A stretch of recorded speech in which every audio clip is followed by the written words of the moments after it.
আমাদের সম্মিলিত মুনাজাত জায়েজ কিনা? ভাই রাসূল করিম সাল্লাল্লাহু আলাইহি সাল্লাম সালাম ফিরানোর পরে অনেকগুলো দোয়া করতেন, অনেকগুলো কি করতেন? দোয়া করতেন, জিকির করতেন।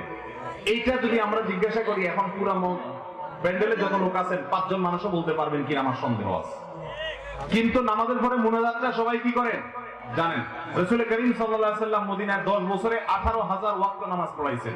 4 খলিফা তার পরিবর্তিতে যত নামাজ পড়াইছেন 30 বছর ধরে সর্বসাকল্যে প্রায় 76,000 ওয়াক্ত নামাজ হয়েছে। এর ভিতরে রাসূল নিজে অথবা কোন 4 খলিফার কেউ তাদের জীবনে কখনো সালাম ফেরানোর পরে সবাইকে নিয়ে আমাদের মতো এভাবে হাত তুলে দোয়া করেছেন একটি হাদিসেও পাওয়া। এখানে ওলামায়ে কেরাম আছেন, যদি হাদিস থাকে আমাকে বলবেন।